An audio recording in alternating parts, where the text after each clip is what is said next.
ಜನಧ್ವನಿ ಕೇಳುಗರಿಗೆಲ್ಲ ನಮಸ್ಕಾರ.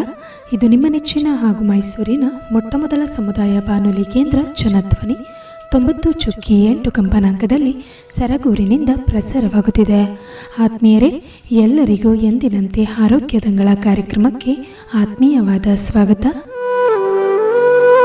ಕೇಳುಗರೆ, ವಿಶ್ವ ಆತ್ಮಹತ್ಯೆ ತಡೆಗಟ್ಟುವಿಕೆ ದಿನ ಎಂಬುದು 2003ರಿಂದ ಪ್ರಪಂಚಾದ್ಯಂತ ವಿವಿಧ ಚಟುವಟಿಕೆಗಳೊಂದಿಗೆ ಆತ್ಮಹತ್ಯೆಗಳನ್ನು ತಡೆಗಟ್ಟಲು ವಿಶ್ವಾದ್ಯಂತ ಬದ್ಧತೆ ಮತ್ತು ಕ್ರಮವನ್ನು ಒದಗಿಸುವ ಸಲುವಾಗಿ ಪ್ರತಿ ವರ್ಷ ಸೆಪ್ಟೆಂಬರ್ 10ರಂದು ಜನರಲ್ಲಿ ಈ ದಿನದ ಕುರಿತು ಜಾಗೃತಿಯನ್ನು ಮೂಡಿಸಲು ಅಂತಾರಾಷ್ಟ್ರೀಯ ಸಂಘ ಸಂಸ್ಥೆಗಳು, ಆರೋಗ್ಯ ಸಂಸ್ಥೆಗಳು ವಿಶ್ವ ಆತ್ಮಹತ್ಯೆ ತಡೆಗಟ್ಟುವ ದಿನವನ್ನು ಆಚರಿಸುತ್ತಾ ಬರುತ್ತಿದೆ. ಕೇಳುಗರೆ, ಇಂದು ಈ ಆರೋಗ್ಯ ದಂಗಳ ಕಾರ್ಯಕ್ರಮದಲ್ಲಿ ವಿಶ್ವ ಆತ್ಮಹತ್ಯೆ ದಿನದ ಕುರಿತು ಒಂದಿಷ್ಟು ಮಾಹಿತಿಯನ್ನು ತಿಳಿಸಿಕೊಡಲು ಇಂದು ನಮ್ಮೊಂದಿಗಿದ್ದಾರೆ ಬೆಂಗಳೂರಿನ ವೈದ್ಯಕೀಯ ಮಹಾವಿದ್ಯಾಲಯದ ಮನೋರೋಗ ತಜ್ಞರಾದ ಡಾಕ್ಟರ್ ಶಮಾ ಬಿಆರ್ ಅವರು. ಬನ್ನಿ, ಅವರಿಂದಲೇ ಈ ದಿನದ ಕುರಿತು ಒಂದಿಷ್ಟು ವಿಚಾರಧಾರೆಯನ್ನು ತಿಳಿಯೋಣ. ನಮಸ್ತೆ ಸ್ನೇಹಿತರೆ, ನಾನು ಡಾಕ್ಟರ್ ಶಮಾ, ಸ್ನಾತಕೋತ್ತರ ವಿದ್ಯಾರ್ಥಿ, ಮನೋರೋಗ ಶಾಸ್ತ್ರ, ವಿಕ್ಟೋರಿಯಾ ಆಸ್ಪತ್ರೆ, ಬೆಂಗಳೂರು ವೈದ್ಯಕೀಯ ಮಹಾವಿದ್ಯಾಲಯದಿಂದ. ಸೆಪ್ಟೆಂಬರ್ 10 ವಿಶ್ವ ಆತ್ಮಹತ್ಯೆ ತಡೆ ದಿನ. ಈ ದಿನವನ್ನು 2003ರಿಂದ WHO ಮತ್ತು ವಿಶ್ವ ಆತ್ಮಹತ್ಯೆ ತಡೆ ಸಂಸ್ಥೆಯಿಂದ ಪ್ರತಿ ವರ್ಷ ಸೆಪ್ಟೆಂಬರ್ 10ರಂದು ಆಚರಿಸಲಾಗ್ತಾ ಇದೆ. ಕಾರಣವನ್ನು ನಾವು ತಿಳ್ಕೊಳ್ಳಬೇಕಾಗುತ್ತೆ. ಯಾಕೆ ಅಂದರೆ ಈ ದಿನದ ಆಚರಣೆ ತುಂಬ ಮಹತ್ವ ಆಗಿದೆ ಮತ್ತು ಪ್ರತಿ ವರ್ಷ ವಿಶ್ವ ಆರೋಗ್ಯ ಸಂಸ್ಥೆ ಮತ್ತು ವಿಶ್ವ ಆತ್ಮಹತ್ಯೆ ತಡೆ ಸಂಸ್ಥೆಯಿಂದ ಒಂದು ಧ್ಯೇಯವಾಕ್ಯ ಬರುತ್ತೆ. ಪ್ರತಿ ವರ್ಷ ಅವರು ಒಂದು ಹೊಸ ಧ್ಯೇಯವಾಕ್ಯವನ್ನು ಪ್ರಪಂಚದಲ್ಲಿ ಆತ್ಮಹತ್ಯೆಯನ್ನು ತಡೆಗಟ್ಟೋ ಬಗ್ಗೆ ನಾವೆಲ್ಲ ಏನು ಮಾಡಬಹುದು ಅನ್ನೋದರ ಮೇಲೆ ನಿರ್ಧರಿತವಾಗಿ ಪ್ರತಿ ವರ್ಷ ಒಂದು ಬರುತ್ತೆ. ಈ ವರ್ಷದ ಧ್ಯೇಯ ಏನು ಅಂತಂದರೆ ಆತ್ಮಹತ್ಯೆಯ ಹೊಸ ನಿರೂಪಣೆ. ಏನಿದರ ಅರ್ಥ? ಈಗ ತಮಗೆಲ್ಲರಿಗೂ ಗೊತ್ತಿರೋ ಹಾಗೆ ಈ ಒಂದು ಆತ್ಮಹತ್ಯೆ ಅನ್ನೋದು ಜಾಗತಿಕ ಮಟ್ಟದಲ್ಲಿ ಅಂದರೆ ಇಡೀ ಪ್ರಪಂಚದಲ್ಲಿ 3ನೇ ಅತಿ ದೊಡ್ಡ ಕಾರಣ ಸಾವಿಗೆ. ಅಂದರೆ ಯಾವುದೆಲ್ಲ ಕಾರಣಗಳಿಂದ ಪ್ರಪಂಚದಲ್ಲಿ ಸಾವುಗಳಾಗ್ತಿದೆಯೋ ಅದನ್ನೆಲ್ಲ ಪಟ್ಟಿ ಮಾಡಿದಾಗ 3ನೇ ಸ್ಥಾನದಲ್ಲಿ ಆತ್ಮಹತ್ಯೆ ಅನ್ನೋದು ನಿಲ್ಲುತ್ತೆ. ಈ ಆತ್ಮಹತ್ಯೆ ಯಾಕೆ ಮಾಡ್ಕೊಳ್ತಾರೆ ಅನ್ನೋ ಒಂದು ಪ್ರಶ್ನೆ ಎಲ್ರಿಗೂ ಕಾಡುತ್ತೆ. ಯಾಕಂದರೆ ನಮ್ಮ ಸುತ್ತಮುತ್ತ ನಾವು ನೋಡ್ತಾ ಇರ್ತೇವೆ, ತುಂಬ ಸಾವುಗಳು ಆಕಸ್ಮಿಕವಾಗಿ ತಕ್ಷಣವಾಗಿ ನಮ್ಮ ಕಿವಿಗೆ ಬೀಳ್ತವೆ. ನಮ್ಮ ಸಂಬಂಧಿಕರಲ್ಲೋ, ನಮ್ಮ ಸ್ನೇಹಿತರಲ್ಲೋ, ಅಥವಾ ನಮ್ಮ ನೆರೆಹೊರೆಯಲ್ಲೋ ನಾವು ತುಂಬ ಆಶ್ಚರ್ಯ ಪಡ್ತೇವೆ ಅಲ್ವಾ? ಅಯ್ಯೋ, ಅವರೆಲ್ಲ ಚೆನ್ನಾಗಿದ್ರಲ್ಲ, ಅವರ ಮನೇಲೆಲ್ಲ ಚೆನ್ನಾಗಿತ್ತಲ್ಲ, ಅದು ಹೇಗೆ ಅವರು ತಕ್ಷಣಕ್ಕೆ ಅವರು ಆತ್ಮಹತ್ಯೆ ಮಾಡ್ಕೊಳ್ಳೋ ಒಂದು ಕಟುವಾದ ಅಥವಾ ತುಂಬ ಕಷ್ಟವಾದ ನಿರ್ಧಾರ ತಗೊಂಡು ಅವ್ರು ಇದನ್ನ ಮಾಡಿದ್ರು. ಅಥವಾ ಕೆಲವು ಸಲ ಏನಾಗುತ್ತೆ, ಆತ್ಮಹತ್ಯೆ ಅದನ್ನ ಮಾಡ್ತಿರ್ಬೇಕಂದ್ರೆ ಅವರೇ ನಿಲ್ಲಿಸ್ಬಿಟ್ಟಿರ್ತಾರೆ, ಅಥವಾ ಅದನ್ನ ನೋಡಿದ ನಂತರವಾಗಿ ಅವರ ಮನೆಯವರಾಗಲಿ ಇನ್ಯಾರೇ ಆಗಲಿ ಅವ್ರನ್ನ ಆಸ್ಪತ್ರೆಗೆ ಕರ್ಕೊಂಡು ಹೋಗ್ತಾರೆ. ಅದಾದ ನಂತರವಾಗಿ ಇನ್ಯಾವುದೋ ಒಂದು ವೈದ್ಯಕೀಯ ಕಾಂಪ್ಲಿಕೇಶನ್ ಆಗದಾಗ ಅದಾಗುತ್ತೋ ಇಲ್ವೋ ಅನ್ನೋದಕ್ಕೆ ಚೆಕ್ ಮಾಡ್ಕೊಳ್ಳೋಕ್ಕೋಸ್ಕರ ಅವರು ಆಸ್ಪತ್ರೆಗೆ ಕರ್ಕೊಂಡು ಹೋಗ್ತಾರೆ. ಸೊ ಒಂದು ನಮ್ಮ ನೆರೆಹೊರಲಿ ನಾವು ನೋಡ್ತಾ ಇರ್ತೇವೆ ಮತ್ತು ನಾವು ವೈದ್ಯರಾಗಿ ನಮ್ಮ ಆಸ್ಪತ್ರೆಯಲ್ಲೂ ಕೂಡ ನಾವು ನೋಡ್ತಾ ಇರ್ತೀವಿ ದಟ್ ಈ ಕ್ಯಾಶುವಲ್ಟಿ ಅಂದರೆ ಈ ಅಪಘಾತ ಮತ್ತು ಆಕಸ್ಮಿಕ ಕ್ಯಾಶುವಲ್ಟಿಯಲ್ಲಿ ಎಮರ್ಜೆನ್ಸಿಯಲ್ಲಿ ಎಷ್ಟೊಂದು ಕೇಸುಗಳೆಲ್ಲ ಬರೋದ್ರಲ್ಲಿ ಅದರಲ್ಲಿ ಒಂದು ಕಾಲು ಭಾಗದ ಕೇಸುಗಳಲ್ಲಿ ಆತ್ಮಹತ್ಯೆ ಮಾಡಿಕೊಂಡು ಬಂದಿರ್ತಾರೆ ಜನ. ಕೊನೆಗೆ ಎಲ್ಲ ಏನೇ ಆಗಲಿ, ನಾವು ಕೇಳಿದ್ದೇ ಆಗಲಿ, ನಾವು ನೋಡಿದ್ದೇ ಆಗಲಿ, ಅಥವಾ ನಮ್ಮ ಮನೆಯಲ್ಲಿ ನಾವು ಅನುಭವಿಸಿದ್ದೇ ಆಗಲಿ, ಅದರ ಒಂದು ಜೊತೆಗಿರೋ ಒಂದು ಏನಂತ ತೊಳೆದಾಟವನ್ನು ಕೊನೆಗೆ ಪ್ರಶ್ನೆ ಬರೋದು ಒಂದೇ: ಯಾಕೆ ಇವರು ಮಾಡ್ಕೊಳ್ತಾರೆ? ಯಾವೆಲ್ಲ ಕಾರಣಗಳಿಗೆ ಇವರ ಮನಸ್ಸಿನಲ್ಲಿ ನಾನು ನನ್ನ ಜೀವನವನ್ನು ಕೊನೆಗಾಣಿಸ್ಬೇಕು ಅನ್ನೋ ಒಂದು ಆಲೋಚನೆ ಯಾಕೆ ಬರುತ್ತೆ? ಅವರಿಗೆ ಜೀವದ ಮೇಲೆ ಆಸೆ ಇಲ್ವೇ? ಅಥವಾ ಈ ಆಸೆ ನಿಂತು ಹೋಗಿದೆಯೋ, ಕಡಿಮೆ ಆಗಿದೆಯೋ? ಯಾವೆಲ್ಲ ಕಾರಣಗಳಿಗೆ ಇಂಥ ಒಂದು ತುಂಬ ದೊಡ್ಡ ನಿರ್ಧಾರವನ್ನು ಅವರು ತಗೊಳ್ತಾರೆ? ಈ ಒಂದು ವಿಚಾರವಾಗಿ ನಾನಿವತ್ತು ನಿಮ್ಮ ಹತ್ರ ಮಾತಾಡಲಿಕ್ಕೆ ಬಯಸ್ತೇನೆ. ಸ್ನೇಹಿತರೆ, 3 ಥರದ ವಿಚಾರಗಳು ನಾವು ಇಲ್ಲಿ ನೋಡಬೇಕಾಗುತ್ತೆ. ಒಂದು, ಆತ್ಮಹತ್ಯೆ ಪೂರ್ಣವಾಗಿರೋದು. 2ನೇದು, ಅವರ ಪ್ರಯತ್ನ ಪಟ್ಟಿರೋದು. ಈ ಪ್ರಯತ್ನವನ್ನು ಅವರಾಗಿ ನಿಲ್ಲಿಸಿರಬಹುದು ಅಥವಾ ಬೇರೆಯವರು ಆ ಒಂದು ಪ್ರಯತ್ನದಲ್ಲಿ ಅವರು ಮಾಡ್ಕೊಳ್ತಿರ್ಬೇಕಂದ್ರೆ ಬಂದು ನಿಲ್ಲಿಸಿರಬಹುದು. ಸೊ ಇಲ್ಲಿ suicide attempt, suicide completed suicide ಮತ್ತು ಸೂಸೈಡ್ ಐಡಿಯೇಷನ್ ಅಂದರೆ ಅದರ ಆಲೋಚನೆಗಳು, ಆತ್ಮಹತ್ಯೆಯ ಆಲೋಚನೆಗಳು ಬರೋದು.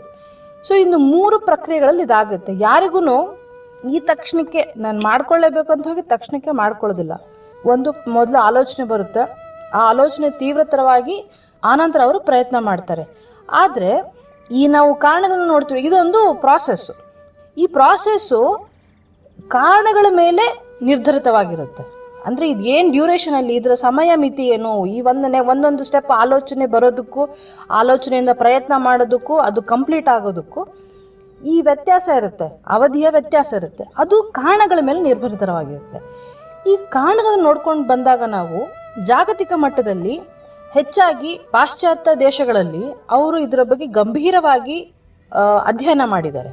ನಮ್ಮಲ್ಲಿ ನಾವು ಹೆಚ್ಚಾಗಿ ನಾವು ನೋಡೋದು ಏನು ಅಂತಂದರೆ, ನಮ್ಮಲ್ಲಿ ಈ ಒಂದು ಸ್ಟ್ಯಾಟಿಸ್ಟಿಕ್ಸ್ ಅಂದರೆ ಅಂಕಿಅಂಶಗಳಿದೆ ನಮ್ಮ ಹತ್ರ, ಅದರ ಬಗ್ಗೆ ಅಧ್ಯಯನ ಮಾಡಿರೋದು ಇದೆ, ಆದರೆ ಕಡಿಮೆ. ಸೊ ನಾವು ಹೆಚ್ಚಾಗಿ ಪಾಶ್ಚಾತ್ಯ ದೇಶಗಳ ಒಂದು ಅಧ್ಯಯನಗಳನ್ನ ನಾವು ಗಮನಿಸಿದಾಗ ಏನನ್ನು ನೋಡ್ತೇವೆ ಅಂತಂದರೆ, ನಾವೇನಂತೀವಿ, ಅಯ್ಯೋ ಅವ್ರಿಗೆ ಏನೋ ಸೈಕ್ಯಾಟ್ರಿಕ್ ಪೇಷಂಟ್ ಆಗಿರ್ಬೋದು, ಮನೋರೋಗಕ್ಕೆ ತುತ್ತಾಗಿರ್ಬೋದು, ಹಾಗಾಗಿ ಅವನು ಆತ್ಮಹತ್ಯೆ ಮಾಡ್ಕೊಂಡಿದ್ದಾನೆ ಅಥವಾ ಮಾಡ್ಕೊಂಡಿದ್ದಾಳೆ ಅನ್ನೋದೊಂದು ಮನಸ್ಸಿಗೆ ತಕ್ಷಣಕ್ಕೆ ಬರುತ್ತೆ. ಆದರೆ ನಿಜ ಅಂಶ ಏನು ಅಂತಂದರೆ, 100 ಜನ ಆತ್ಮಹತ್ಯೆಯನ್ನು ಮಾಡ್ಕೊಂಡಿದ್ದಾರೆ ಅಂತಂದಾಗ ಅದರಲ್ಲಿ ಕೇವಲ ಕಾಲು ಭಾಗದಷ್ಟು ಮಾತ್ರ ಜನರಿಗೆ ತುಂಬ ಮನೋರೋಗ ಅನ್ನೋದು ಇರುತ್ತೆ, ಸುಮಾರು ದಿನಗಳಿಂದ ಅಥವಾ ಸುಮಾರು ವರ್ಷಗಳಿಂದ. ಯಾಕೆ ಅದು ರೋಗದ ಒಂದು ಲಕ್ಷಣವಾಗಿರುತ್ತೆ. ಉದಾಹರಣೆಗೆ ಈ ಸ್ಕಿಜೋಫ್ರೇನಿಯಾ ಅಂತ ಹೇಳ್ತೇವೆ, ಅದರಲ್ಲಿ ಜೀವನದ ಬಗ್ಗೆ ಅವರಿಗೆ ಏನೂ ಗೊತ್ತಿಲ್ಲದೆ ಇದ್ದಾಗ ತಕ್ಷಣಕ್ಕೆ, ಅಥವಾ ಈ ಬೇರೆ ಒಂದು ಕಾಯಿಲೆಯ ಲಕ್ಷಣಗಳಂದರೆ ಹೆದರ್ಕೊಂಡು ಯಾರೋ ಬಂದೇನೋ ಮಾಡಿಬಿಡ್ತಾರೆ ಅನ್ನೋ ಒಂದು ಕಾರಣಕ್ಕಾಗಿ, ಅಥವಾ ನನ್ನ ಜೀವನದಲ್ಲಿ ನನಗೇನೂ ಲಕ್ಷ್ಯ ಇಲ್ಲ, ಏನೂ ಆಸೆನೇ ಇಲ್ಲ ಅಂತಂದಾಗ ಅದಕ್ಕೆ ಅವರು ಜೀವನ ಕೊನೆಗಾಣಿಸೋದಾಗಲಿ, ಅಥವಾ ಈ ಖಿನ್ನತೆ ಕಾಯಿಲೆ, ಬೇಜಾರು ಕಾಯಿಲೆಯಲ್ಲಿ ಅವರು ಜೀವನದ ಬಗ್ಗೆ ಎಲ್ಲ ನಿರಾಸಕ್ತಿಗಳನ್ನ ಹೊಂದ್ಬಿಟ್ಟು ಎಲ್ಲ ವಿಚಾರಗಳಲ್ಲೂ ಇನ್ನೇನು ಜೀವನ ಅನ್ನೋದು ಏನಕ್ಕಪ್ಪ ಇರಬೇಕು ಅನ್ನೋ ಒಂದು ಅಂಶದಿಂದ ಅವರು ಒಂದು ಕೆಲವು ಸಲ ಮಾಡ್ಕೊಳ್ತಾರೆ. ಇದೆಲ್ಲವನ್ನು ಬಿಟ್ಟು ಕೂಡ ಇನ್ನು 75 ಭಾಗದಷ್ಟಲ್ಲಿ ನಾವು ಕಾರಣಗಳನ್ನು ನಾವು ಹುಡುಕ್ಬೇಕಾಗತ್ತೆ. ವೈದ್ಯರು ಮತ್ತು ವಿಜ್ಞಾನಿಗಳು ಈ ವಿಚಾರವಾಗಿ ಅವರು ಸೈಂಟಿಫಿಕ್ ಆಗಿ ಅಧ್ಯಯನ ಮಾಡಿದ್ದಾರೆ. ಅಂದರೆ ಈ ಸ್ಕ್ಯಾನ್ಗಳನ್ನ ಮಾಡಿದ್ದಾರೆ, ಮತ್ತು ಮೆದುಳಿನ ರಾಸಾಯನಿಕಗಳನ್ನ ಅಳತೆ ಮಾಡಿದ್ದಾರೆ ಪ್ರತಿಯೊಂದು ಈ ವ್ಯಕ್ತಿಗಳಲ್ಲಿ. ಅಂದರೆ ಈ ಥರ ಅದು ಅಟ್ ರಿಸ್ಕ್ ಅನ್ನೋ ಒಂದು ವ್ಯಕ್ತಿಗಳಲ್ಲಿ ಅವರು ಇದನ್ನೆಲ್ಲ ಅಧ್ಯಯನ ಮಾಡಿದ್ದಾರೆ. ಅದರಲ್ಲಿ ಅವರು ಹೇಳೋದೇನು ಅಂತಂದರೆ, ಈ ಒಂದು ಸೂಸೈಡ್ ಆತ್ಮಹತ್ಯೆ ಅನ್ನೋದು ವಿಚಾರಗಳು ಯಾರಲ್ಲಿ ಬರುತ್ತೆ ಅಂತ ನೋಡಿದಾಗ ಹೆಚ್ಚಾಗಿ ಅವರು ಚಿಕ್ಕವರಿದ್ದಾಗಿಂದ ತುಂಬ ಅಗ್ರೆಸಿವ್ ಆಗಿರ್ತಾರೆ, ಅಂದರೆ ತುಂಬ ಕೋಪಿಷ್ಠರಾಗಿರ್ತಾರೆ, ಅಥವಾ ಇಂಪಲ್ಸಿವ್ ಅಂದರೆ ತಕ್ಷಣಕ್ಕೆ ನಿರ್ಧಾರ ತಗೊಳ್ಳೋರಾಗಿರ್ತಾರೆ. ಸೊ ದರ್ ಆರ್ ಈ ಎರಡು ವಿಚಾರಗಳನ್ನ ನಾವು ಜ್ಞಾಪಕದಲ್ಲಿ ಇಟ್ಕೋಬೇಕಾಗತ್ತೆ. ಹೆಚ್ಚಾಗಿ ಕೋಪಿಷ್ಠರಾಗಿ ಅಥವಾ ಅಗ್ರೆಸಿವ್ ಆಗಿರೋದು, ಇನ್ನೊಂದು ಇಂಪಲ್ಸಿವ್ ಆಗಿರೋದು. ಅಂದರೆ ಅವರು ಯಾವುದೇ ಒಂದು ಯೋಚನೆಯನ್ನು ತಕ್ಷಣಕ್ಕೆ ತಗೊಳ್ತಾರೆ, ಇಂಪಲ್ಸಿವ್ ಆಗಿ. ಈಗೇನೋ ಆಲೋಚನೆ ಬಂದು ಅದನ್ನು ಮಾಡಿಬಿಡೋದು, ಅದ್ರ ಬಗ್ಗೆ ತಲೆ ಕೆಡಿಸ್ಕೊಂಡು ಅದ್ರ ಬಗ್ಗೆ ಯೋಚನೆ ಮಾಡೋ ಒಂದು ವ್ಯವಧಾನ ಅವ್ರಿಗೆ ಇರೋದಿಲ್ಲ. ಇದು ಅಲ್ಲದೆ ನಮಗೆ ಗೊತ್ತಿರೋ ಹಾಗೆ ಹಲವಾರು ಕಾಯಿಲೆಗಳು ವಂಶವಾಹಿನಿಯಾಗಿ, ಅಂದರೆ ನಮ್ಮ ರಕ್ತದಲ್ಲಿ ವಂಶವಾಹಿನಿಯಾಗಿ ಬರ್ತವೆ ಅಂತ. ಸೊ ಕೆಲವು ಅಧ್ಯಯನಗಳು ಏನು ಹೇಳ್ತವೆ ಅಂತಂದರೆ, ಈ ಆತ್ಮಹತ್ಯೆ ಮಾಡ್ಕೊಳ್ಳಿಕ್ಕೆ ಅಂತ ಅದು ಮಾಡ್ಕೊಳ್ಳೋ ಒಂದು ಆಲೋಚನೆ ಬರೋ ಒಂದು ಜೀನ್ ಏನಿದೆ ಅದು ಕೂಡ ವಂಶವಾಹಿನಿಯಾಗಿ ಬರುತ್ತೆ.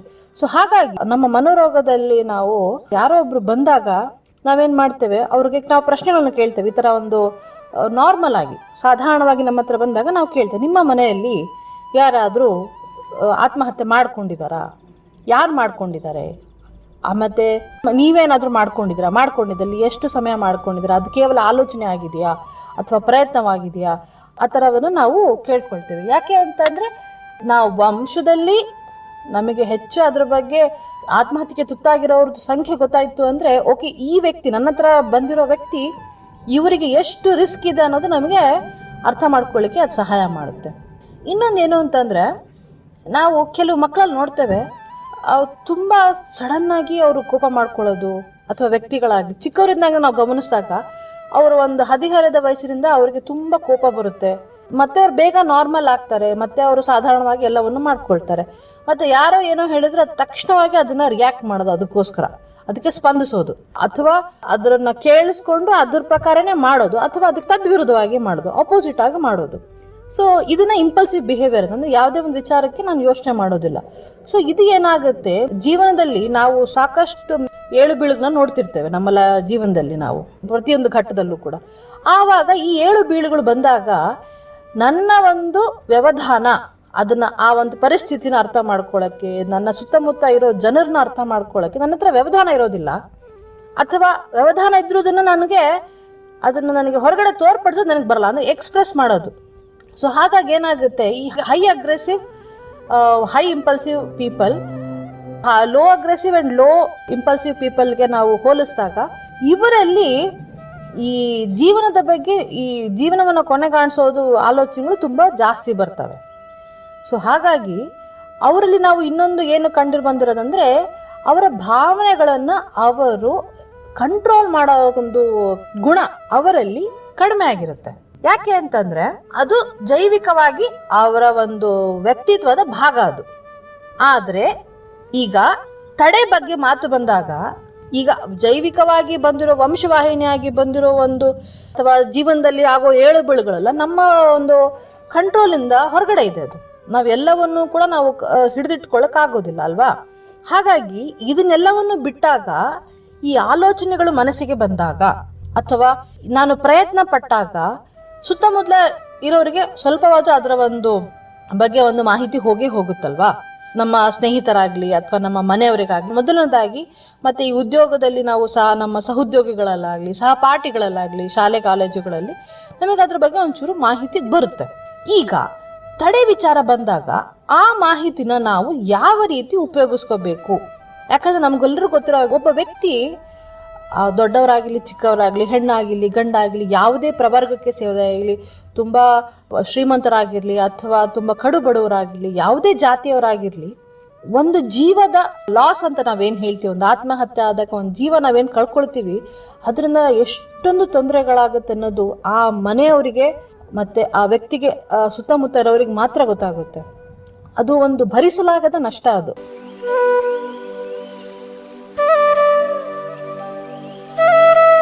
ಹಾಗಾದ್ರೆ ಈ ನಷ್ಟವನ್ನ ನಾವು ಹೇಗೆ ತಡೆಗಟ್ಟಬಹುದು? ಮೊದಲನೇದಾಗಿ ಏನು ಸ್ನೇಹಿತರೆ ಅಂದ್ರೆ, ನಮಗೆ ಈ ಮಾಹಿತಿ ಗೊತ್ತಾದಾಗ, ಹಾಗೆ ಮಾತಿನಲ್ಲಿ ಗೊತ್ತಾದಾಗ್ಲೋ ಅಥವಾ ನಾವು ಅದನ್ನ ಗಮನಿಸಿದಾಗ್ಲೋ ಅಥವಾ ನಮ್ಮ ಎದುರುಗಡೆ ನಡೆದಾಗ ಇಂಥ ಘಟನೆಗಳನ್ನ ನಾವು ಸೀರಿಯಸ್ ಆಗಿ ತುಂಬ ಅದನ್ನ ಪರಿಗಣಿಸ್ಬೇಕಾಗತ್ತೆ.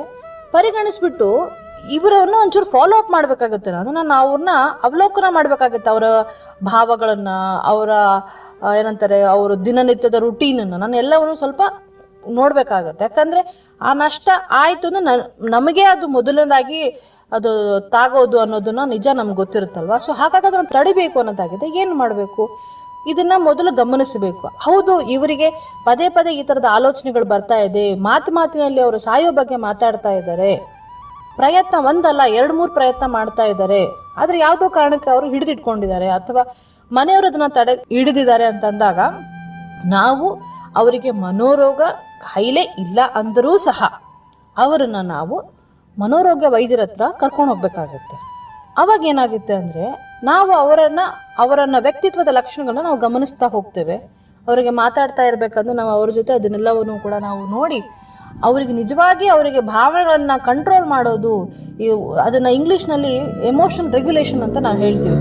ಈ ಎಮೋಷನಲ್ ರೆಗ್ಯುಲೇಷನ್ ಅನ್ನೋದನ್ನು ಅಕಸ್ಮಾತ್ ಅವರಲ್ಲಿ ಅಷ್ಟಾಗಿ ಇಲ್ಲ ಅಂದಾಗ ನಾವೇನು ಮಾಡ್ತೇವೆ, ಅದಕ್ಕೆ ಔಷಧಿಗಳಿಂದ ಒಂದು, ಎರಡನೇದಾಗಿ ಈ ಥೆರಪಿ ಅಂತ ನಾವು ಏನು ಹೇಳ್ತೇವೆ, ಅದರಲ್ಲಿ ಒಂದು DBT ಅಂತ ಒಂದು ಥೆರಪಿ ಬರ್ತದೆ, ಡೈಲೆಕ್ಟಿಕಲ್ ಬಿಹೇವಿಯರ್ ಥೆರಪಿ ಅಂತ. ಅಂದರೆ ಅದರಲ್ಲಿ ಅವರಿಗೆ ನಮಗೆ ಬರೋ ಭಾವನೆಗಳು, ಯಾವ ಥರದ ಭಾವನೆಗಳು ಯಾಕೆ ಬರ್ತವೆ, ಇದನ್ನ ನಾವು ಹೇಗೆ ತೋರ್ಪಡಿಸ್ಕೋಬೇಕು ಅನ್ನೋದ್ರ ಬಗ್ಗೆ ನಾವು ಅವರಿಗೆ ಕಲಿಸ್ತಾ ಹೋಗ್ತೇವೆ.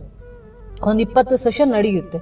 ಅದ್ರ ಜೊತೆಗೆ ಇಲ್ಲ ಇದು ಅವರಿಗೆ ವರ್ಕ್ ಆಗ್ತಿರೋದ್ರ ಜೊತೆಗೆ ಇದ್ರ ಅಲ್ಲದೇನೂ ಕೂಡ ಅವ್ರಿಗೆ ಇನ್ನೂ ಯಾವುದೇ ಥರದ ಸಹಾಯ ಬೇಕು ಅಂದಾಗ ಅವರಿಗೆ ನಾವು ಔಷಧಿಗಳ ಮುಖಾಂತರನೂ ಕೂಡ ಸಹಾಯವನ್ನು ಕೊಡ್ತೇವೆ. ಸೊ ಅವರು ಮನೋರೋಗದಿಂದ ಬಳಲ್ತಾ ಇಲ್ಲ ಅಂತಂದ್ರು ಅವರ ಒಂದು ವ್ಯಕ್ತಿತ್ವದ ಭಾಗವಾಗಿ ಅವರನ್ನ ನಾವು ಇಲ್ಲಿ ಕಂಟ್ರೋಲ್ ಮಾಡಲೇಬೇಕಾಗುತ್ತೆ. ಇದಾದ ನಂತರವಾಗಿ ನಾವು ಈಗ ಇಷ್ಟೊತ್ತು ಮಾತಾಡಿದ್ದು ಸುತ್ತಮುತ್ತಲಿನವರು ನಾವೇನು ಮಾಡಬಹುದು ಅಂತ ಒಂದು. ಈಗ ನಮಗೇನ ವ್ಯಕ್ತಿಗತವಾಗಿ ನಮಗೆ ಈ ಥರ ಆಲೋಚನೆಗಳು ಬರ್ತಾ ಇದೆ ಅಂದಾಗ ನಾವೇನು ಮಾಡಬೇಕು?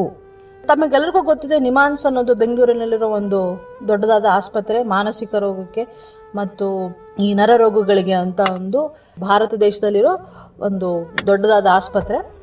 ಅವರು ಒಂದು ಕೋವಿಡ್ ಸಮಯದಲ್ಲಿ ಒಂದು ಚಿಕ್ಕದಾದ ಒಂದು ಎಕ್ಸ್ಪೆರಿಮೆಂಟ್ ಮಾಡಿದ್ರು. ಏನು ಅಂತಂದರೆ, ಈಗ ಆ ಟೈಮಲ್ಲಿ ಕೋವಿಡ್ ಟೈಮಲ್ಲಿ ನಾವು ಯಾರನ್ನು ಸೈಕ್ಯಾಟ್ರಿ ಪೇಷಂಟ್ಗಳನ್ನು ಅಥವಾ ಮನೋರೋಗಗಳನ್ನು ನಾವು ನೋಡ್ಲಿಕ್ಕೆ ಆಗ್ತಿಲ್ಲ ಫೇಸ್ ಟು ಫೇಸು.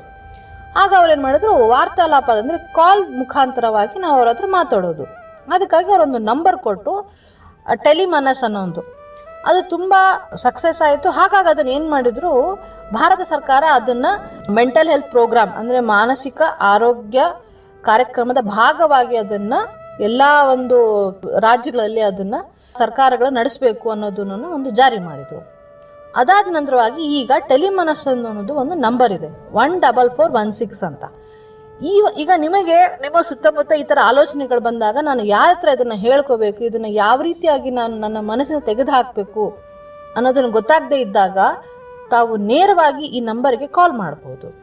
ಈ ನಂಬರ್ಗೆ ನೀವು ಕಾಲ್ ಮಾಡಿದಾಗ ಏನಾಗುತ್ತೆ, ಅವರು ನಿಮ್ಮ ಬಗ್ಗೆ ಸ್ವಲ್ಪ ಬ್ರೀಫ್ ಆಗಿ ಮಾಹಿತಿ ತಗೊಳ್ತಾರೆ. ನೀವು ಎಲ್ಲಿನವರು, ಏನು ಎತ್ತ, ನಿಮ್ಮ ಲೈಫಲ್ಲಿ ಏನು ನಡೀತಾ ಇದೆ, ಏನಾಗ್ತಾ ಇದೆ ಅಂತ ಅವರೆಲ್ಲ ಕೇಳ್ಕೊಳ್ತಾರೆ. ಅದು ಅಲ್ಲಿ ರೆಕಾರ್ಡ್ ಆಗಿರುತ್ತೆ. ಅದಾದ ನಂತರವಾಗಿ ನಿಮಗೆ ನಿಜವಾಗ್ಲೂ ತೊಂದರೆ ಇದೆ ಅಂತ ಅವ್ರು ಏನಾದರೂ ಗಮನಿಸಿದಾಗ ಮುಂದಿನ ಅವರು ಆ ಕರೆಯನ್ನು ಏನು ಮಾಡ್ತಾರೆ, ಮುಂದಿನ ಲೆವೆಲ್ಗೆ ಕಳಿಸ್ಕೊಡ್ತಾರೆ. ಅವ್ರೇನು ಮಾಡ್ತಾರೆ, ಅವರು ಪುನಃ ನಿಮ್ಮ ಹತ್ರ ಎಲ್ಲ ಡೀಟೇಲ್ ಆಗಿ ಇನ್ನೂ ಇಲ್ಲಿ ಸಂಕ್ಷಿಪ್ತವಾಗಿ ಕೇಳಿದ್ರೆ ಸ್ವಲ್ಪ ಸವಿವರವಾಗಿ ಕೇಳ್ತಾರೆ. ಆವಾಗ ನೀವು ಮುಕ್ತವಾಗಿ ಅವ್ರ ಹತ್ರ ಮಾತಾಡಬಹುದು. ಅದಾದ ನಂತರವಾಗಿ ಅವ್ರೇನು ಮಾಡ್ತಾರೆ, ನಿಮಗೆ ಹೇಳ್ತಾರೆ ನಿಮಗೆ ತೊಂದರೆ ಇದೆ ಅಂದರೆ ನೀವೇನು ಮಾಡಬೇಕು, ಯಾವ ರೀತಿ ಏನು ಅನ್ನೋದಲ್ಲಿ. ಇನ್ನೊಂದೇನು ಅಂತಂದರೆ ಅವರು ಮತ್ತೆ ನಿಮಗೆ ಅವ್ರ ಹತ್ರ ಇದು ದಾಖಲಾಗಿ ಇರೋದಕ್ಕೋಸ್ಕರ ಅವರೇ ನಿಮಗೆ ಮತ್ತೆ ಪುನಃ ದಿನಗಳಲ್ಲಿ ಕಾಲ್ ಮಾಡ್ತಾರೆ. ಹೇಗಿದ್ದೀರಾ ನೀವು, ಯಾವ ರೀತಿ ಇದ್ದೀರಾ, ಅವರು ಹೇಳಿದ್ದನ್ನ ನೀವು ಅನುಸರಿಸಿದ್ರಾ, ಇಲ್ಲ ಆಸ್ಪತ್ರೆಗೆ ಹೋಗಿದ್ರಾ, ಅಥವಾ ನಿಮ್ಮ ಯಾರಿಗಾದರೂ ನಿಮ್ಮ ಮನೆಯವರಿಗೆ ಮಾತಾಡಿದ್ರಾ, ಏನು ಮಾಡಿದ್ರಿ ಅನ್ನೋದನ್ನು ಅವರು ಅದನ್ನು ಫಾಲೋ ಅಪ್ ಮಾಡ್ತಾರೆ. ಸೊ ಇದು ನೀವು ಒಬ್ಬರೇ ಇದ್ದಾಗ ಟೆಲಿಮನಸ್ ಮುಖಾಂತರ ನೀವು ಆ ಕ್ಷಣ ಆ ಆಲೋಚನೆ, ಆತ್ಮಹತ್ಯೆ ಅನ್ನೋ ಒಂದು ಆಲೋಚನೆ ನಿಮ್ಮ ಮನಸ್ಸಿಗೆ ಬಂದಾಗ ಅದು ಸ್ವಲ್ಪ ಕ್ಷಣ ಮಾತ್ರಕ್ಕೆ ಇರುತ್ತೆ. ಅದರಲ್ಲಿ ನಾವು ಅದಕ್ಕೆ ಸ್ಪಂದಿಸಬಾರ್ದು. ಆ ಆಲೋಚನೆ ಬರೋದು ತಪ್ಪಲ್ಲ, ಅದು ನಿಮ್ಮ ಕೈಲಿ ಇಲ್ಲ. ಆದರೆ ಆಲೋಚನೆ ಬಂದಾಗ ಅದಕ್ಕೆ ಸ್ಪಂದಿಸಿ ಅದಕ್ಕೆ ನಾವು ಪ್ರತಿಕ್ರಿಯೆ ಮಾಡೋದಿದೆಯಲ್ಲ, ಅದನ್ನು ನಾವು ಮಾಡೇ ಬಿಡೋದಿದೆಯಲ್ಲ, ಅಲ್ಲಿ ತಪ್ಪಾಗುತ್ತೆ. ಅದು ಯಾಕಂದರೆ ಅದು ನಮಗೆ ನಷ್ಟ. ತಪ್ಪು ಯಾಕೆ ಅಂತಂದರೆ ಅದು ನಮ್ಮ ನಷ್ಟ ಇದೆ ಅಲ್ಲಿ, ಅದಕ್ಕೋಸ್ಕರ ಅದು ತಪ್ಪು. ಆದರೆ ಆ ಆಲೋಚನೆ ಬರೋದು ತಪ್ಪಲ್ಲ. ಆ ಆಲೋಚನೆಗಳು ನಮ್ಮ ಕೈಯಲ್ಲಿ ಇಲ್ಲ, ನಮ್ಮ ಮಿತಿಯಲ್ಲಿಲ್ಲ, ಅದು ನಮ್ಮ ಹತೋಟಿಯಲ್ಲಿಲ್ಲ. ಅದನ್ನು ನಾವು ದಯವಿಟ್ಟು ನಾವು ಗಮನಿಸಬೇಕಾಗತ್ತೆ. ಯಾಕಂದರೆ ನಾವು ಯಾರ ಹತ್ರ ಅದು ನಾವು ಅಯ್ಯೋ ನನಗೆ ಈ ಥರ ಅನ್ನಿಸ್ತಾ ಇದೆ ಅಂತ ಹೇಳಿದಾಗ ಏನು ಹುಚ್ಚುಚ್ಚಾಗಿ ಮಾತಾಡ್ತೀಯಾ, ಈ ಥರ ಆಲೋಚನೆಗಳು ಬರೋದು ಎಷ್ಟು ಸರಿ ಅನ್ನೋ ಥರದಲ್ಲಿ ಸರಿ ತಪ್ಪುಗಳ ನಡುವೆ ನಮ್ಮನ್ನು ಅವರು ತೂಗಿಸ್ಬಿಡ್ತಾರೆ. ಬೇರೆಯವರು ಯಾರಾದರೂ ಈ ಥರ ನಮ್ಮ ಹತ್ರ ಬಂದು ಹೇಳ್ಕೊಂಡಾಗ ನಾವು ಯಾವತ್ತೂ ಸರಿ ತಪ್ಪು ಅನ್ನೋದ್ರ ಬಗ್ಗೆ ಮಾತಾಡದೆ ಅವರ ಬಳಿ ಕೂತ್ಕೊಂಡು ಯಾಕೆ ಈ ಥರ ನಿಮಗೆ ಆಲೋಚನೆ ಬರ್ತಾ ಇದೆ, ಎಷ್ಟು ದಿನಗಳಿಂದ ಬರ್ತಾ ಇದೆ, ಇದ್ರ ಬಗ್ಗೆ ನೀವು ಹೆಚ್ಚಾಗಿ ಬೇಕಿದ್ರೆ ನನ್ನ ಹತ್ರ ಹೇಳ್ಕೊಳ್ಳಿ, ಮಾತಾಡ್ಕೊಳ್ಳಿ. Start the conversation. ಈ ವರ್ಷದ ಧ್ಯೇಯ ಏನಿದೆಯಲ್ಲ ಅದೇ ನಾವು ಅಲ್ಲಿಗೆ ಬಂದಿದ್ದೇವೆ. ಈಗ ಈ ವರ್ಷದ ಧ್ಯೇಯ ಅಂದರೆ ಆತ್ಮಹತ್ಯೆಗೆ ಹೊಸ ನಿರೂಪಣೆ ಅಂತಂದರೆ, ಆತ್ಮಹತ್ಯೆಗೆ ಸಂಬಂಧಪಟ್ಟಾಗ ನಮ್ಮ ಸುತ್ತಮುತ್ತ ನಡೆದಾಗ ನಾವು ಒಬ್ಬ ನಾಗರಿಕರಾಗಿ, ಪ್ರಜ್ಞಾವಂತ ನಾಗರಿಕರಾಗಿ ನಾವೇನು ಮಾಡಬೇಕು, ಅದಕ್ಕೆ ಪ್ರತಿಸ್ಪಂದಿಸಿ ಅದರ ಬಗ್ಗೆ ನಾವು ಮಾತಾಡಲಿಕ್ಕೆ ಪ್ರಯತ್ನ ಮಾಡಬೇಕು. ಹಿಂಜರಿದೆ, ಯಾವುದೇ ಥರದ ಹಿಂಜರಿಕೆ ಇಲ್ಲದೆ ನಾವು ಮಾತಾಡಲಿಕ್ಕೆ ಪ್ರಯತ್ನ ಮಾಡಬೇಕು.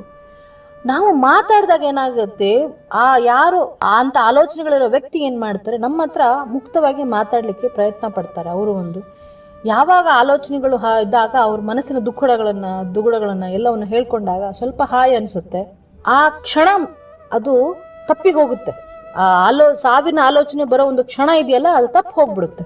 ಆವಾಗ ಏನಾಗುತ್ತೆ, ಆ ವ್ಯಕ್ತಿಗೆ ಹೌದು ಇದು ಕೇವಲ ಆಲೋಚನೆ ಆಗಿತ್ತು, ಇದು ನಾನು ಬಂದಿದೆಯಲ್ವಾ, ಯಾಕೆ ಅಂತ ಅವರು ತಮ್ಮನ್ನ ತಾವು ಅವಲೋಕನ ಮಾಡ್ಕೊಳಕ್ ಸ್ಟಾರ್ಟ್ ಮಾಡ್ತಾರೆ. ಆವಾಗ ತಾವೇನು ಮಾಡ್ಬೋದು ಅಂತಂದರೆ, ನಿಮಗೆ ಗೊತ್ತಿರೋಷ್ಟು ಜ್ಞಾನದ ಪ್ರಕಾರ ನೀವು ಇಲ್ಲಿಗೆ ಹೋಗಿ ಈ ಒಂದು ಕರೆ ಮಾಡಿ ಅಥವಾ ಈ ನಂಬರ್ಗೆ ಕರೆ ಮಾಡಿ. ಇದನ್ನು ದಯವಿಟ್ಟು ಎಲ್ಲರೂ ಕೂಡ ನಿಮ್ಮ ಫೋನ್ಗಳಲ್ಲಿ ಆ್ಯಸ್ ಅನ್ ಎಮರ್ಜೆನ್ಸಿ ಆಗಿ ಟೆಲಿಮನಸ್ 14416 ಅನ್ನೋದು ಸೇವ್ ಮಾಡ್ಕೊಳ್ಳಿ. ಯಾವುದಾದ್ರೂ ನಂಬರ್ಗಳನ್ನ ನಾವು ಸೇವ್ ಮಾಡ್ತೇವಂತೆ, ಯಾವುದಾದ್ರೂ ಆ್ಯಪ್ಗಳನ್ನ ಡೌನ್ಲೋಡ್ ಮಾಡ್ತೇವಂತೆ. ಈ ಒಂದು ನಂಬರ್ನ ದಯವಿಟ್ಟು ಎಲ್ಲರೂ, ನನ್ನ ಒಂದು ಕಳಕಳಿಯ ಮನವಿ ಏನಂದರೆ, ದಯವಿಟ್ಟು ಇದನ್ನು ನಿಮ್ಮ ಫೋನ್ಗಳಲ್ಲಿ ಸೇವ್ ಮಾಡ್ಕೊಳ್ಳಿ, ಮನೇಲೆಲ್ಲಾದರೂ ಬರೆದಿಡಿ. ಯಾಕಂದರೆ ಯಾವಾಗ ಯಾರಿಗೆ ಈ ನಂಬರು ಸಹಾಯಕ್ಕೆ ಬರುತ್ತೆ ಅನ್ನೋದು ಹೇಳಲಿಕ್ಕೆ ಆಗೋದಿಲ್ಲ. ಹಾಗಾಗಿ ದಯವಿಟ್ಟು ಈ ನಂಬರ್ನ ಇದು ಮಾಡ್ಕೊಳ್ಳಿ. ಎರಡನೇದಾಗಿ ಅದರ ಬಗ್ಗೆ ಮಾತಾಡಬೇಕು. ಮತ್ತು ನಾವೊಂದು ಗುಂಪಿನಲ್ಲಿ ಚರ್ಚೆ ಮಾಡ್ತಿರ್ಬೇಕಂದ್ರೆ ಇದ್ರ ಬಗ್ಗೆ ನಾವು ಹೆಚ್ಚಾಗಿ ಮಾತಾಡೋದು ಇಲ್ಲ. ಸೊ ಆರೋಗ್ಯವಂತ, ಪ್ರಜ್ಞಾವಂತ ಸಮಾಜದ ನಾಗರಿಕರಾಗಿ ನಾವು ಈ ಬಗ್ಗೆ ನಾವು ಹೊಸ ಥರದಲ್ಲಿ ಮಾತಾಡಲಿಕ್ಕೆ ಪ್ರಯತ್ನ ಮಾಡಬೇಕು. ಯಾವ ರೀತಿ ಇದನ್ನು ತಡೆ ಹಿಡಿಯಲೋದು, ಹೇಗೆ ನಾವು ತಡೆ ಹಿಡಿಬೋದು, ನಮ್ಮಲ್ಲಿ ಯಾರಾದರೂ ಆ ಥರ ಜನ ಇದ್ದಾರಾ, ಈ ಥರ ಆಲೋಚನೆಗಳಿಂದ ತುಂಬಿರೋ ಜನ ಯಾರಾದರೂ ಇದ್ದಾರಂದರೆ ಅವರಿಗೆ ನಾವು ಯಾವ ಥರದ ಸಹಾಯ ನಾನು ಕೊಡಬಹುದು, ನನ್ನ ಕಡೆಯಿಂದ ಅಥವಾ ನಮ್ಮ ಕಡೆಯಿಂದ ನಾವು ಯಾವುದೇ ಒಂದು ಒಂದು ಏನಂತಾರೆ ಚಿಕ್ಕದಾದ ಸಹಾಯವನ್ನು ಕೂಡ ನಾವು ಮಾಡ್ಲಿಕ್ಕಾಗುತ್ತಾ, ನಮ್ಮ ಕೈಲಿ ಏನಿದೆ ಅನ್ನೋದನ್ನು ನಾವು ಸ್ವಲ್ಪ ಅವಲೋಕನ ಮಾಡ್ಕೋಬೇಕಾಗತ್ತೆ, ಅರ್ಥಕೊಳ್ಬೇಕಾಗತ್ತೆ.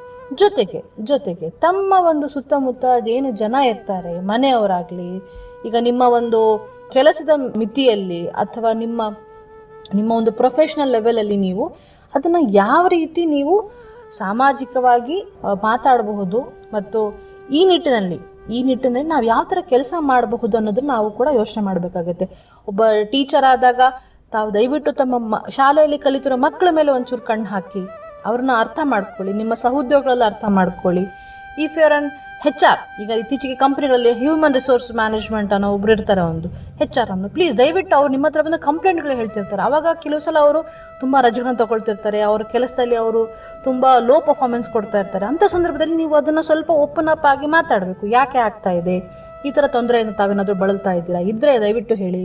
ಯಾವುದೇ ಥರದ ಸಹಾಯದ ನಮ್ಮಿಂದ ಆಗಬಹುದಾಗಿದೆ, ನಾವು ದಯವಿಟ್ಟು ನಿಮಗೆ ಅದನ್ನು ನಾವು ಕೊಡಲಿಕ್ಕೆ ಸಿದ್ಧರಾಗಿದ್ದೇವೆ, ಆ ಥರ. ಸೊ ಕಂಪನಿಗಳಲ್ಲಿ HR, ಶಾಲೆಗಳಲ್ಲಿ ಟೀಚರು, ಮನೆಯಲ್ಲಿ ಪೋಷಕರು ಮತ್ತು ವಿದ್ಯಾರ್ಥಿಗಳಲ್ಲಿ ಅಥವಾ ಕೆಲಸ ಮಾಡೋಗಳಲ್ಲಿ ಸಹಪಾಠಿಗಳಾಗಿ, ಸಹೋದ್ಯೋಗಿಗಳಾಗಲಿ, ಕೆಲವು ಸಲ ಮಕ್ಕಳು ಕೂಡ ದೊಡ್ಡವರಲ್ಲಿ. ಈ ಮಕ್ಕಳನ್ನು ನಾವು ಬಿಡ್ಲಿಕ್ಕಾಗೋದಿಲ್ಲ. ಮಕ್ಕಳು ಕೇವಲ ಅವ್ರನ್ನ ಅಬ್ಸರ್ವ್ ಮಾಡೋದಲ್ಲ, ಅವರೂ ಕೂಡ ಬೇರೆಯವ್ರನ್ನ, ಅಂದರೆ ಸ್ಪೆಷಲ್ ಆಗಿ ತಂದೆ ತಾಯಿ. ಯಾಕಂದರೆ ನಾನು ಕಂಡ ಹಾಗೆ ನನ್ನ ಒಂದು ಸಮಯದಲ್ಲಿ ಮಕ್ಕಳು ಕೂಡ ತಂದೆ ತಾಯಿಯಲ್ಲಿ ಆಗೋ ಬದಲಾವಣೆಯನ್ನು ತುಂಬ ಸೂಕ್ಷ್ಮವಾಗಿ ಗಮನಿಸಿರ್ತಾರೆ. ನನ್ನ ತಾಯಿ ಈ ಥರ ಇರಲಿಲ್ಲ, ಅವ್ರು ಹೀಗಾಗಿದ್ದಾರೆ, ಅವ್ರ ರೀತಿ ಮಾತಾಡ್ಕೊಳ್ತಾರೆ. ಯಾಕಂದರೆ ಸಾಕಷ್ಟು ಸಮಯದಲ್ಲಿ ಈ ತಂದೆ ತಾಯಿಗಳು ಯಾರ ಹತ್ರನೂ ಹೇಳ್ಕೊಳ್ಳೆ ಆಗೋದನ್ನ ಮಕ್ಕಳ ಹತ್ರ ಹೇಳ್ಕೊಂಡಿರ್ತಾರೆ. ಸೊ ಆ ಮಕ್ಕಳನ್ನು ಕೂಡ ಅವ್ರನ್ನೂ ಕೂಡ ನಾವು ಇದರಲ್ಲಿ ಅಳವಡಿಸ್ಕೋಬೇಕಾಗುತ್ತೆ. ಅವರು ಕೂಡ ಇದನ್ನು ಅರ್ಥ ಮಾಡಿಕೊಂಡು ಅವರ ಸುತ್ತಮುತ್ತ ಅವರ ದೊಡ್ಡವ್ರ ಹತ್ರ ಇದನ್ನು ಹೇಳ್ಕೊಂಡಾಗ ಅವರು ಅವರ ತಂದೆ ತಾಯಿನ ಅವರಿಗೆ ಯಾವುದೇ ಥರದ ಸಹಾಯ ಕೊಡಬಹುದು. ಸೊ ಈ ಒಂದು ಆತ್ಮಹತ್ಯೆಯನ್ನು ತಡೆಗಟ್ಟೋ ಅನ್ನೋ ಒಂದು ಕೆಲಸ ಇದೆಯಲ್ಲ, ಇದರ ಬಗ್ಗೆ ಅರಿವು ಮೂಡಿಸೋ ಒಂದು ಕೆಲಸವನ್ನು ಇದು ನಾವು ಯಾವುದೇ ಒಂದು ಪ್ರವರ್ಗಕ್ಕೆ, ಯಾವುದೇ ಒಂದು ಕ್ಷೇತ್ರದವರಿಗೆ ಅವರದೇ ಕೆಲಸ ಅಂತ ನಾವು ಹೇಳಲಿಕ್ಕಾಗೋದಿಲ್ಲ. ಈ ಪ್ರಪಂಚದಲ್ಲಿ ನಾವಿದ್ದೇವೆ ಮತ್ತು ನಮ್ಮ ಸುತ್ತಮುತ್ತಲಿನ ಜೀವಗಳ ಬೆಲೆ ನಮಗೆ ಗೊತ್ತಿದೆ, ನಮ್ಮ ಜೀವದ ಬೆಲೆ ನಮಗೆ ಗೊತ್ತಿದೆ. ಹಾಗಾಗಿ ಇದನ್ನೆಲ್ಲವನ್ನೂ ಕೂಡ ಗಮನದಲ್ಲಿಟ್ಕೊಂಡು ನಾವು ನಮ್ಮ ಹಂತದಲ್ಲಿ ಈ ನಿಟ್ಟಿನಲ್ಲಿ ಆತ್ಮಹತ್ಯೆಯನ್ನು ತಡೆಗಟ್ಟೋ ನಿಟ್ಟಿನಲ್ಲಿ ನಮ್ಮ ಕೈಲಾದಷ್ಟು ಸಹಾಯವನ್ನು ನಮ್ಮ ಸುತ್ತಮುತ್ತಲ ಇರೋರಿಗೆ ಅಥವಾ ನಮಗೇನೆ ನಾವು ಮಾಡ್ಕೋಬೇಕಾಗಿರೋ ಒಂದು ಚಿಕ್ಕ ಮಾಹಿತಿನ ನಿಮಗೆ ಕೊಡ್ತಾ ನನ್ನ ಈ ಪುಟ್ಟ ಮಾತನ್ನು ಮುಗಿಸ್ಕೊಳ್ತೇನೆ. ಧನ್ಯವಾದಗಳು ಸ್ನೇಹಿತರೆ.